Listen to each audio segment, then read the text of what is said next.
Well, thank you for coming on my show, Miss Debbie. Thank you for having me. You're very welcome. And please tell everybody a little bit about yourself. My name is Debbie Miller Nelson. I am an actress located in Central New Jersey. I've actually only been doing this professionally for 5 years, but I've been doing theater pretty much my whole life, mostly community and regional. I actually started out in the radio business and in the advertising side, and then I went to the full advertising side, and then I went into the wine business. So I've had lots of careers. And I actually started my acting career professionally as a background actor. And I do a lot of that actually, but I also do some of my own auditioning, and I have an agent. And most recently, I just completed my first short film, which I'm so excited has been picked up by so far 5 film festivals. 2 are coming up. It's was we were just talking earlier before we recorded how much of a labor of love this all is for us. So it's all just so exciting and riveting. Hmm. I love what I do. I love it. And then that's amazing. Of course, a little more about you. You are on the TV show Law and Order, correct? So yeah, so to be clear, I don't have a speaking role. I am what's considered a background actor, but I am a regular in the squad room. So if you watch the squad room with Cameron Manheim and the 2 other detectives, you'll see me in an NYPD uniform and a very tight bun, walking around being very busy in the squad room. And yes, Second season there. that's what I want to talk about. How was it being on set? That's being a show that is going on for generations and generations and Yeah. generations. Well, when I started, it wasn't on the air because it had ended years ago, and so I worked a lot on SVU and a lot on organized crime. And last season, I was core in the SVU squad room because COVID was happening, and a lot of people hadn't had their COVID vaccines yet, and requirement to work. So I was filling in for a lot of those guys until they got their vaccines. And then that same year, Law and Order came around and they're like, hey, do you want to be a regular in the squad room? I was like, heck yeah. Yes, I do. I have to say that the crew is probably one of the nicest in the business. And working with Cameron Manheim, she's the most lovely woman. She really like makes a point to get to know everybody, not just the crew, and she talks to everybody. She's not sometimes the lead people, they don't talk to us, and she's the complete opposite. She's like, good morning, how are you, how's your family, she talks a lot about everything, and it's really a lot of fun to be there. It's amazing, and it's filmed in New York, It's and actually filmed in Queens. Mostly the studio is in Long Island City, which is in Queens, so it's close to New York City, but it's right outside of it, right outside Manhattan. right. And I know, like you said, you have no speaking part, but still, you get deal. Man, I say deal, but we work with those actors and actresses that's been Yeah, there from beginning, and it's yeah. going on. And this season in particular, we've had so many amazing guest directors. We've had people that actually used to work on the show as actors are now directing. We just had, I'm sorry, I'm so terrible with names. Apollo Creed on Rocky. So he directed. He was also directing FBI when I was on there. So we've had a lot of really cool people kind of coming in the doors, just directing, and it honestly, it's such a great education to be on set. I know a lot of people sometimes put background and, oh, that's not real acting. No, it really is, because especially if you're up close and you're with the principals, you have to look like you know what you're doing, and you have to look like Hmm. you have a mission that you're going to get that cup of coffee, or you're going to the file your papers, or you're going to go get your gun so you can leave to go outside. You have to like have a purpose to be there. You can't just be wandering around willy-nilly. And just to listen to all the directors and sort of everything that happens inside of there is, it really is a masterclass every time we're there. It's amazing. I've seen you on there, Yeah. speaking row, but still, it's like there you are, right? And I am. it's amazing because nobody, everybody nowadays days is still, you see on TV commercials like, stay tuned next season, next show of Law and Order or SVU, and it's like, wow, it's still going on. But it means a lot because people's audience, they love the show. They do. They really, really Right. do. And one of our core detectives was overseas recently, I think Scotland, and everybody knew who he was. Everybody. Because he gets so much FaceTime on the show. They were like, we see you all the time in the squad room on Law and Order. And he was just like, oh my gosh. Oh wow. Now, I know you were, correct me if I'm right or wrong. You were in Suspicion 2022.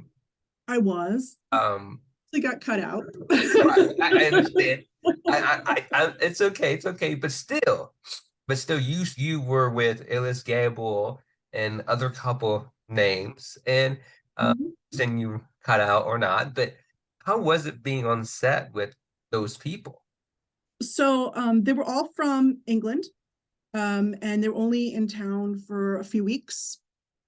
And all of our scenes were right in near Times Square. And Mhm. I I was a cop on the show, and I was actually hired as a background actor.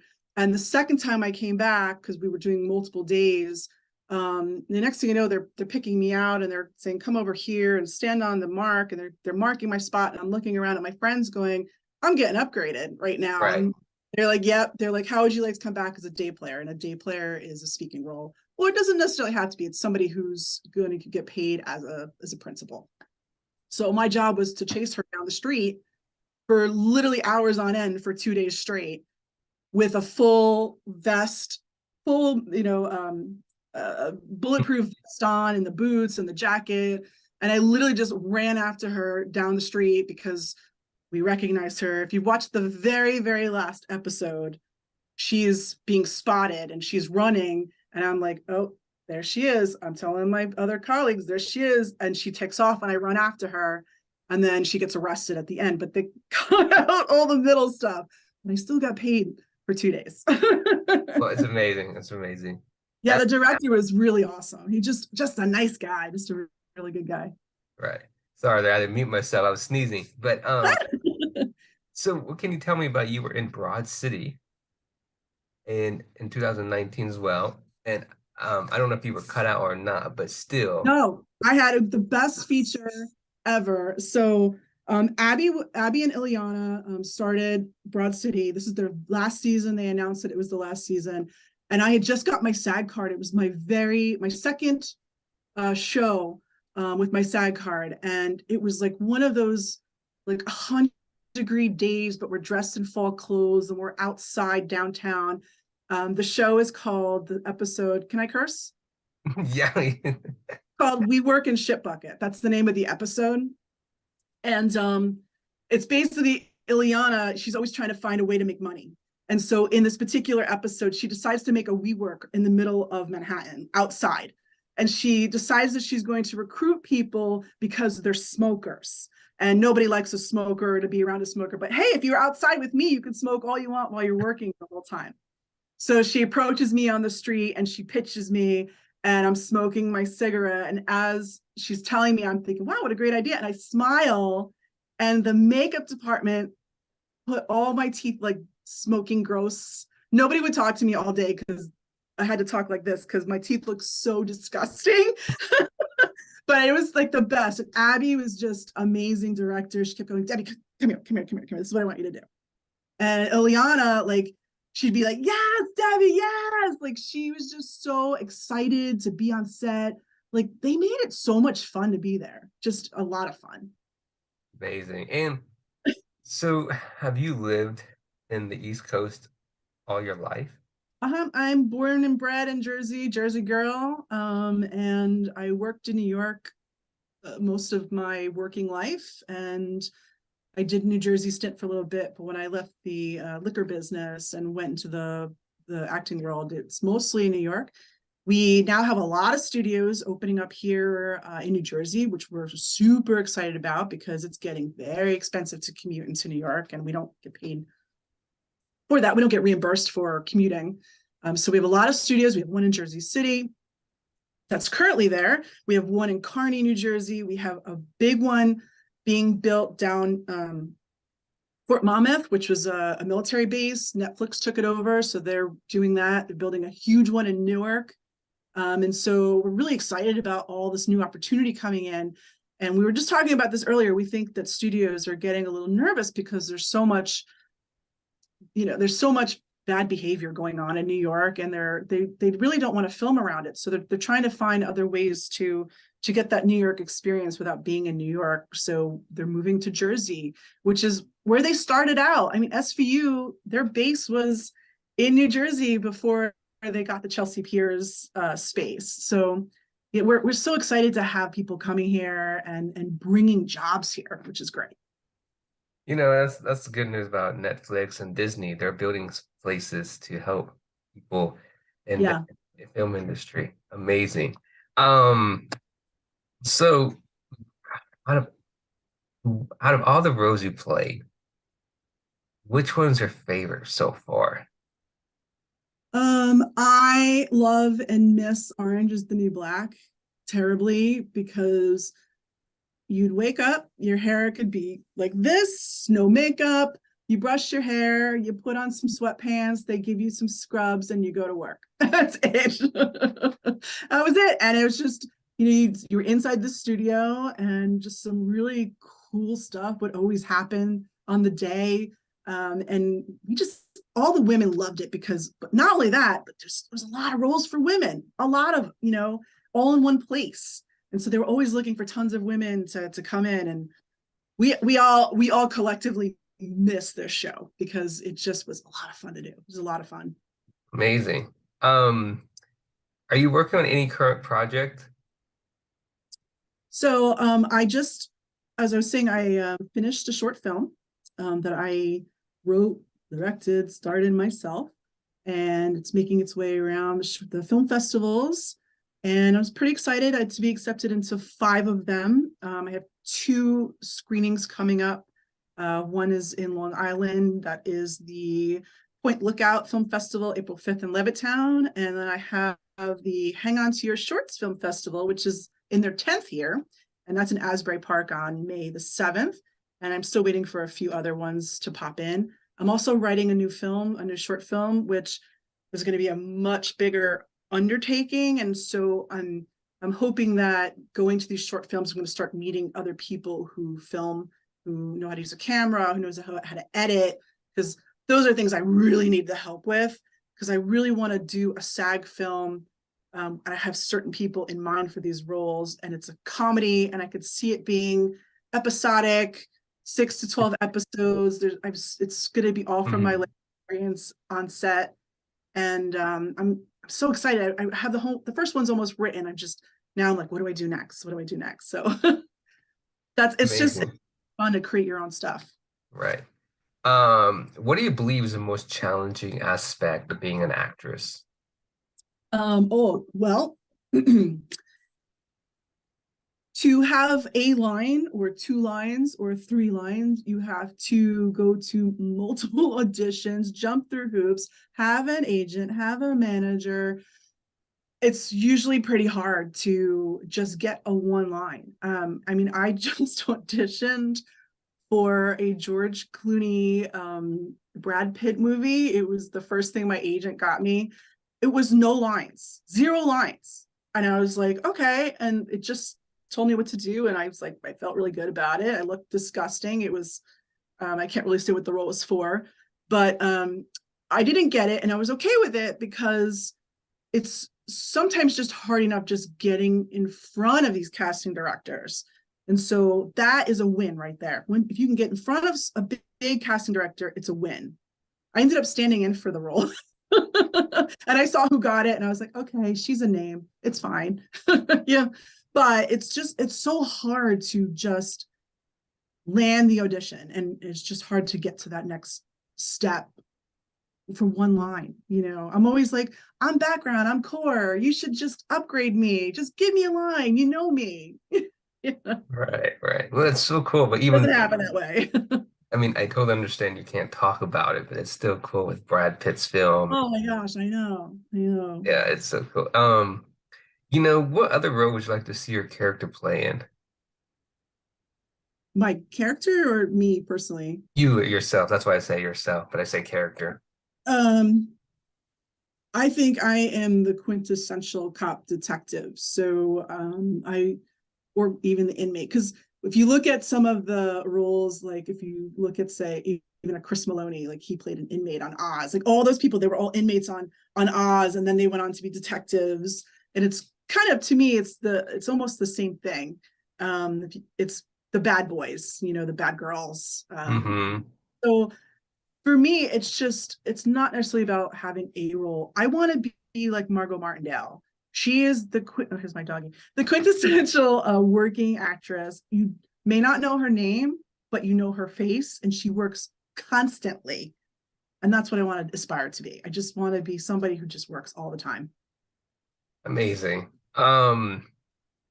Is there anything we should know about you that nobody knows about other than your family? Nobody knows about. Oh my gosh.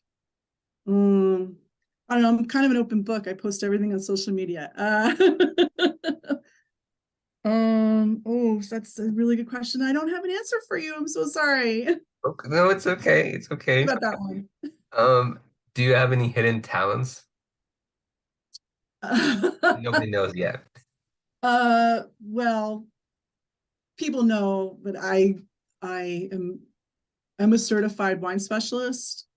So I'm very, very good with wine, and I'm very good at like smelling something and knowing what it is, Wow. Okay.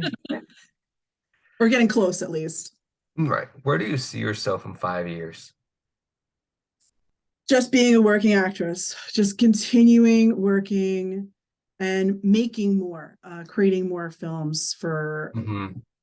I feel like I might not have everything to say, but I know a lot of people that do have something to say, and I want to help maybe some of their stories come to life too. And I feel like I have a bit of a knack for that, for telling a story.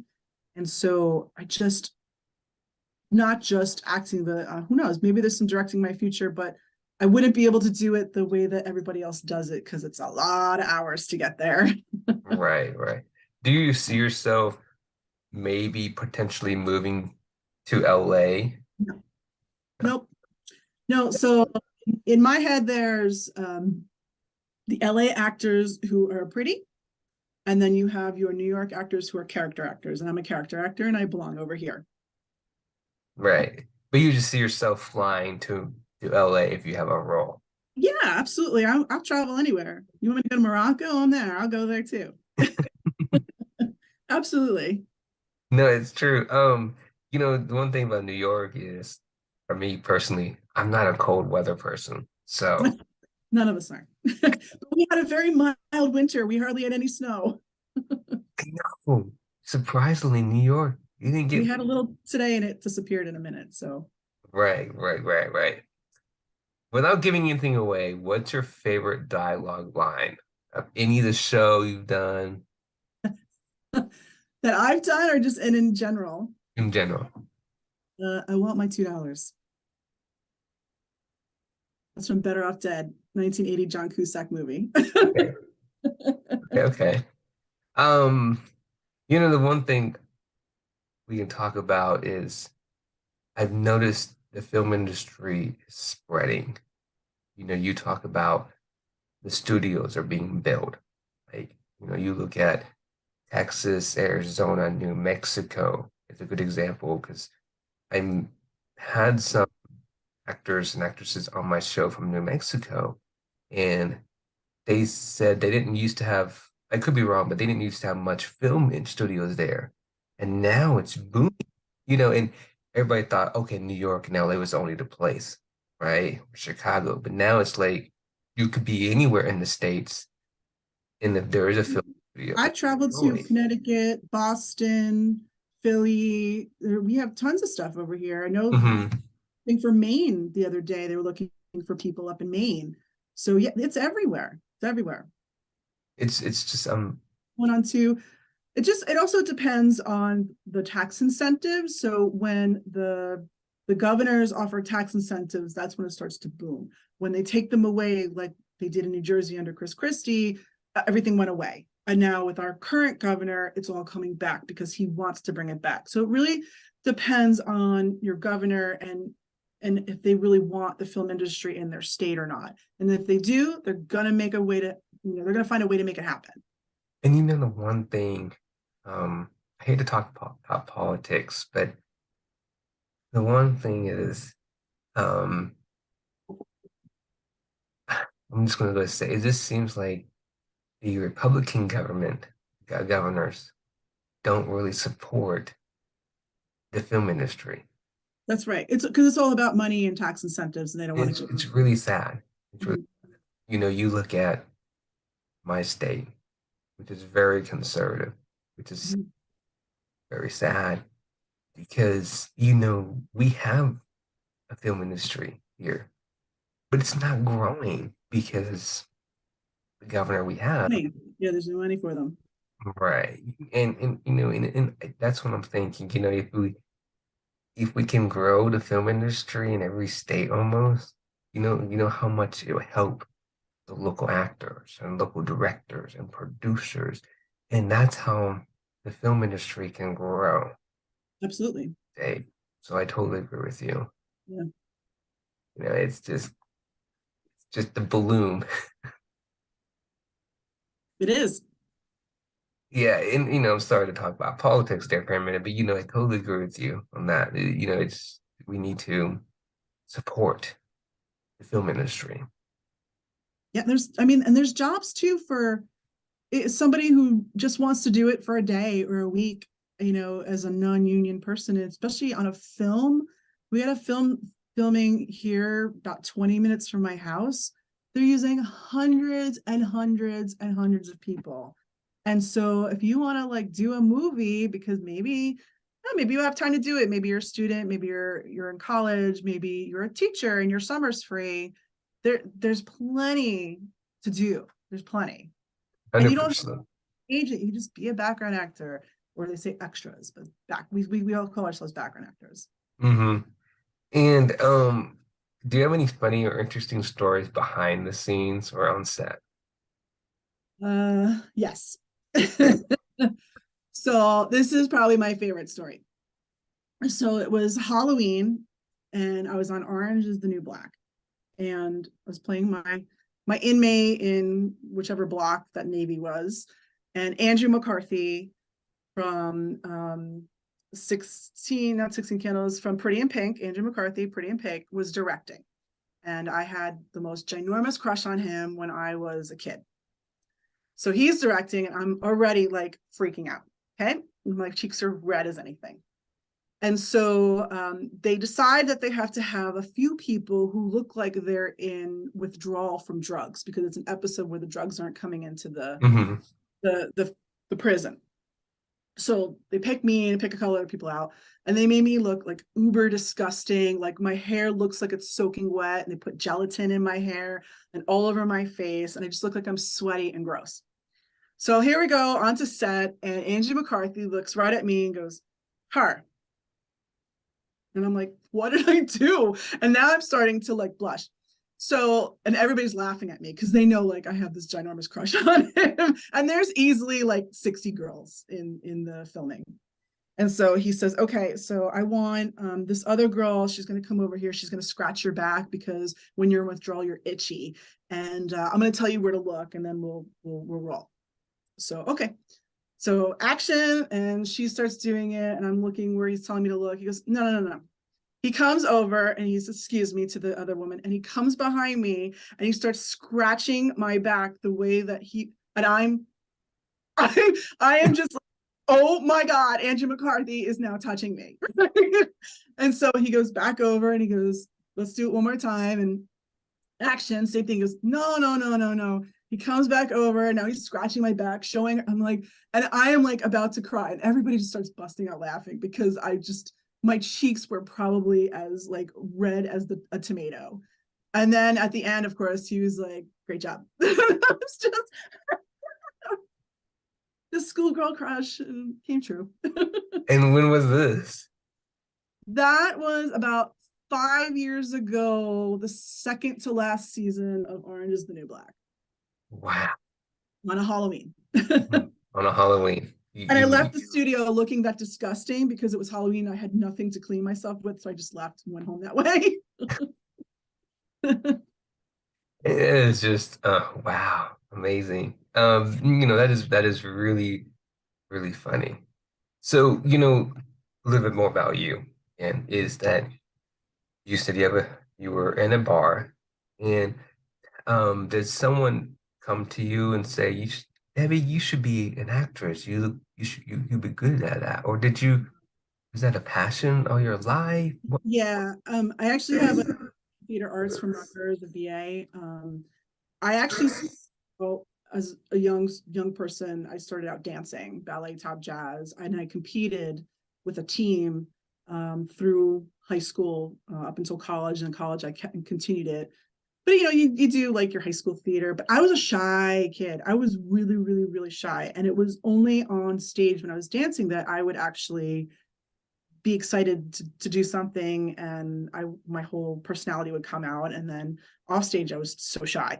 And then after college I was even too afraid to go to auditions in the city. I was petrified. We also at that time didn't have computers. You had to go buy a newspaper and look at the auditions. We had no way we didn't have GPS. We had to look at a map and find where things were. I didn't know how to use the subways. So that's why I went into the radio business right out of college, because I thought, well, I could still be in the entertainment industry and learn a little bit, and we'll see what happens from there. And I met tons of celebrities that way, but after a while, I missed doing stage. So once I was back in New Jersey with a job locally, I was able to actually go back to some community theater. Actually meeting my high school drama and English teacher, I don't know, about 7 or 8 years ago. And we had a chance meeting, and she's like, you know what? She's like, I'm going to get you all set up. And next thing I know, I was back in theater. I was auditioning. I was getting roles. And I was like, I love doing this. And so, I mean, if I can sort of branch out and maybe do some off Broadway, I would love to do that too. It's just some of those jobs don't really pay, and it's very expensive to commute. So yeah, I mean, I really hit the acting bug in high school the most, and then it extended to college. And then I knew I had always wanted to be on TV. I just knew it. When you're a kid, I used to watch shows like Dukes of Hazzard and Chips. And I would always picture myself as the third person with Eric Estrada and John. Like I would be the third person. Like those are like my little fantasies. Or I would be the sister of the Duke boys, And so I couldn't figure out how to get there until I looked up. I said, there's got to be a way to do something. And I did background. And the first job I ever had was Mr. Roboto. Amazing. It is so cool about, the story of how everyone gets into acting because that's their passion, and their dream and, their roles and what they want to work on. But it all comes down to it's like, got to work hard for it. I think the misconception is that people think I'm going to be a starving actor. I won't have money. Okay, that's why people tables. But for me, that's why I do background acting, because you're still learning the lingo. You're making connections. You're getting on camera experience, and sometimes you get upgraded to a principal, and or somebody who's directing down the road. Go, I remember you. Come audition for me, and that happens all the time to us. So there's ways to still be on camera and enjoy what you do and get paid for it. Wow, get paid for it. And I've been doing this for 6 years now, and I haven't looked back. I love it. I love it. Amazing. Amazing. I'm so glad. Mm. Do you have any siblings? I do. I have a brother who's older than me. He's in West Virginia. And is he also into acting? No, God. Nope. Only you. Yeah, I mean, I have the women in my family are very dramatic in general, so that's where I've gotten it from. I will never tell my mother to watch this, by the way. But my family, the women in my family could conjure up tears in a second.